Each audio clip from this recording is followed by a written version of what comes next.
Assalamualaikum warahmatullahi wabarakatuh. Perkenalkan, nama saya Sulaiman Abdullah dari kelas 11 MIA 3 Kota Pekanbaru. Kali ini saya akan menyajikan hasil analisis praktik waris Sunasiat. Guru pembimbing mata pelajaran fikih yakni Pak Atan Afrizal SPDI. Pertama, tentang warisan. Dalil akal waris terdapat dalam surah An-Nisa ayat 11. Artinya Allah mensyariatkan bagi tentang pembagian pusaka untuk anak-anakmu, yaitu bagian seorang anak laki-laki sama dengan bagian dua orang perempuan. Dan jika anak itu semuanya perempuan lebih dari dua, maka bagi mereka 2/3 dari harta yang ditinggalkan. Jika anak perempuan itu seorang saja, maka ia memperoleh separuh harta. Dan dua orang ibu bapak, bagi masing-masingnya 1/6 dari harta yang ditinggalkan. Jika yang meninggal itu mempunyai anak, jika orang yang meninggal tidak mempunyai anak, dan ia diwarisi oleh ibu bapaknya saja, maka ibunya mendapat 1/3.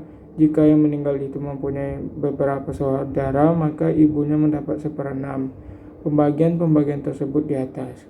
Sesudah dipenuhi wasiat yang ia buat atau yang sesudah dibayar hutangnya, orang tuamu dan anak-anakmu, kamu tidak mengetahui siapa di antara mereka yang lebih dekat atau banyak manfaatnya bagimu. Ini adalah ketetapan dari Allah. Sesungguhnya Allah Maha Mengetahui lagi Maha Bijaksana. Rukun warisan. Pertama, orang yang mewariskan atau secara Islam disebut dengan al-muwaris. Dalam hal ini orang yang telah meninggal dunia atau mayat yang berhak mewariskan harta bendanya. Yang kedua, orang yang mewarisi atau al-waris, yaitu orang yang memiliki ikatan kekeluargaan dengan mayat berdasarkan sebab-sebab yang menjadikan sebagai orang yang bisa mewarisi. Yang ketiga, harta atau al-mauruth merupakan harta benda yang ingin diwariskan karena ditinggalkan oleh mayat setelah peristiwa kematiannya. Syarat bagi ahli waris yang berhak mendapatkan warisan menurut hukum waris Islam, diantaranya pewaris dinyatakan meninggal dunia atau meninggal secara hukum atau dinyatakan oleh hakim. Yang kedua, para ahli waris masih hidup ketika akan diwarisi. Yang ketiga, hubungan ahli waris dengan pewaris merupakan pernikahan, kekerabatan, ataupun memerdekakan budak.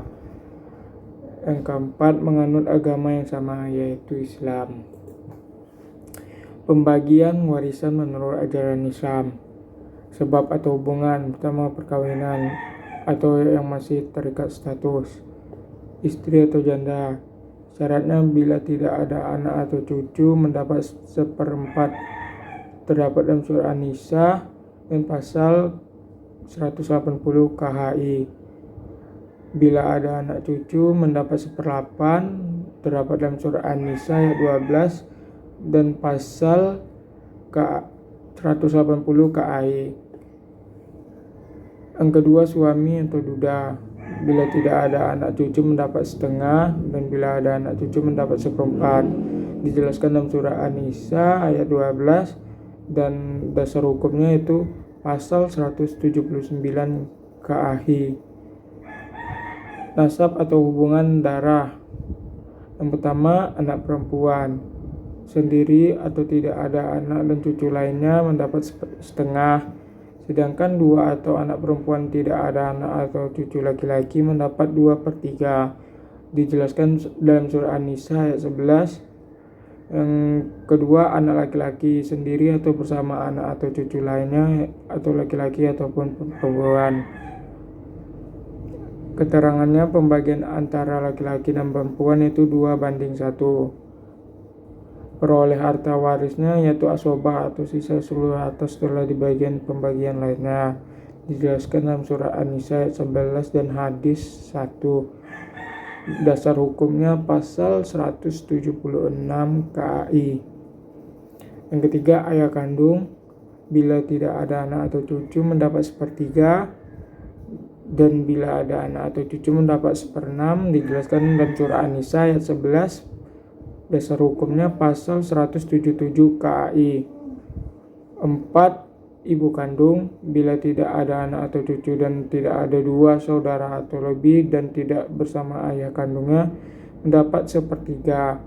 Sedangkan bila ada anak cucu dan atau ada dua saudara atau lebih dan tidak bersama ayah kandungnya, mendapat seperenam. Dijelaskan dalam surah An-Nisa ayat 11. Dasar hukumnya pasal 178 KAI.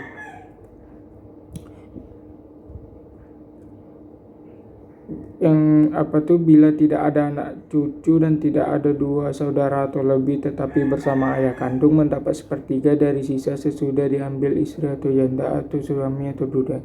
Dijelaskan dalam surah An-Nisa ayat 11 pasal KAI 178. Yang kelima, saudara laki-laki atau perempuan seibu. Syaratnya sendirian, tidak ada anak atau cucu dan tidak ada ayah kandung, memperoleh harta sebanyak 1/6 bagian. Dua orang anak lebih, tidak ada anak atau cucu dan tidak ada ayah kandung, mendapat 1/3 bagian. Dijelaskan dalam surah An-Nisa ayat 12 pasal KAI 181. Yang keenam, yaitu saudara perempuan kandung atau seayah. Syaratnya sendirian, tidak mempunyai anak cucu dan tidak ada ayah kandung, mendapat bagian setengah.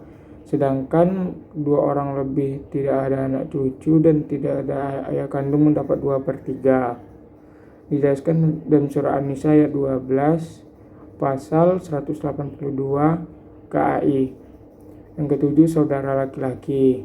Syaratnya sendirian atau bersama saudara lainnya dan tidak, yang diperolehnya yaitu sisa harta atau asobah. Dijelaskan dalam surah An-Nisa ayat 12 pasal 182 KAI. Yang ke-8, cucu atau keponakan anak saudara. Syaratnya menggantikan kedudukan orang tuanya yang menjadi ahli waris. Persyaratan berlaku sesuai kedudukan ahli waris yang digantikan.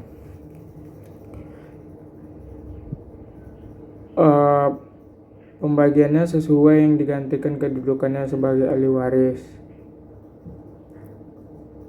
Terdapat pada pasal 185 KAI.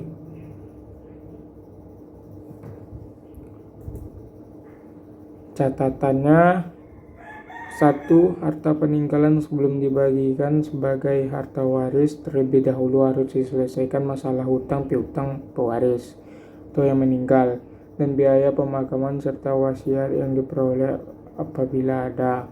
Di samping itu, bila si mayat meninggalkan istri atau janda atau suami atau duda dan antara harta bawaan atau harta yang dipunyai sebelum menikah dan harta bersama atau harta yang diperoleh setelah pernikahan atau harta gono gini, sesuai dengan hukum adat bahwa harta bersama atau gono gini dibagi menjadi 2 bagian, separuhnya adalah milik suami dan separuhnya milik istri. 2. Jadi yang menjadi harta warisan adalah harta bawaan yang ditambah bagian dari harta bersama setelah digunakan untuk keperluan pewaris selama sakit sampai meninggalnya. Biaya pengurusan jenazah atau jagis, pembayaran hutang piutang dan pemberian kerabat. Dijelaskan dalam pasal 171 butir KAI.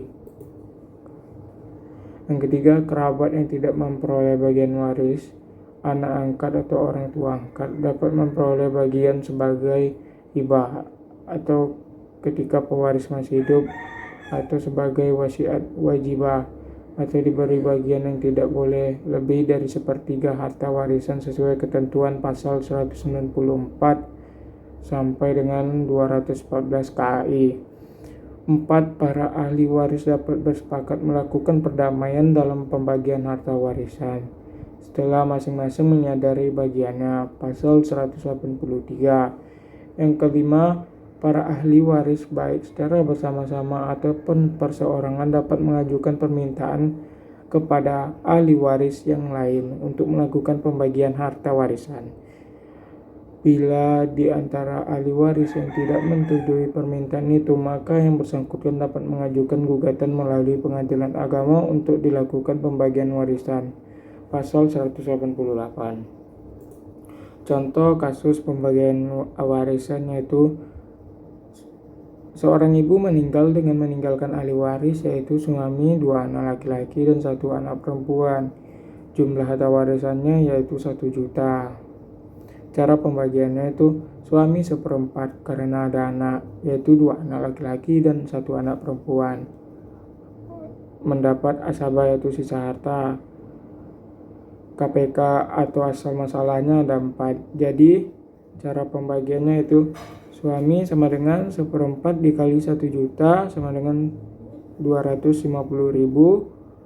2 anak laki-laki dan 1 anak perempuan yaitu 3/4 dikali 1 juta sama dengan 750.000. 1 anak laki-laki sama dengan 4/5 kali 750.000 sama dengan 600.000. 1 anak perempuan 1/5 dikali 750.000 mendapat 150.000. Begitu cara pembagian harta warisan menurut Islam. Yang kedua, hikmah yang diperoleh dari mempelajari waris dalam Islam, yaitu 1. Terpeliharanya hubungan silaturahmi dalam keluarga muslim. 2. Keluarga laki-laki mendapatkan bagian lebih besar daripada perempuan. Yang ketiga, menjunjung tinggi perintah Allah dan Rasul-Rasulnya. Yang keempat, mewujudkan keadilan bersama berdasarkan syariat Islam. Selanjutnya, pengertian wasiat. Wasiat adalah pernyataan bahwa ia akan memberikan hartanya baik berupa barang maupun manfaat harta milik orang lain sebelum ia meninggal dunia. Misalnya, seseorang berwasiat memberikan sebagian hartanya atau mewakafkan sesuatu kepada orang atau meminta seorang yang syarak. Wasiat adalah pernyataan seseorang bahwa ia memberikan hartanya baik barang atau piutang maupun manfaat harta milik orang lain sebelum ia meninggal dunia.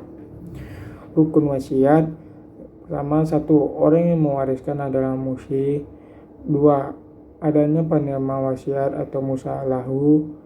3. Adanya sesuatu atau barang yang diwasiatkan.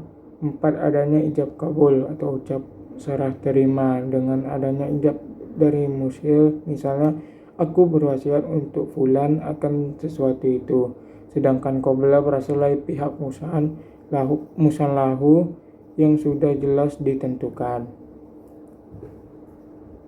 Hikmah wasiat. Yang pertama, sebagai bentuk ketaatan terhadap perintah Allah dalam surah Al-Baqarah ayat 180.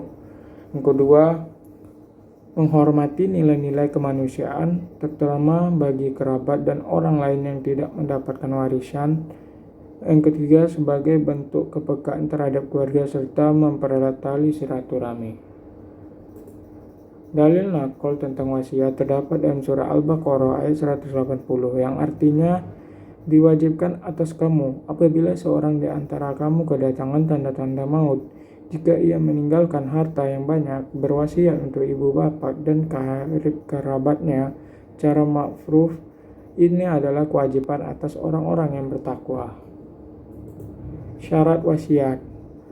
1. Syarat-syarat yang harus dimiliki musi atau orang yang berwasiat adalah mukallaf, balik dan berakal sehat, merdeka baik laki-laki maupun perempuan, muslim maupun non-muslim, dan dalam keadaan rela dengan kehendak sendiri atau tidak terpaksa.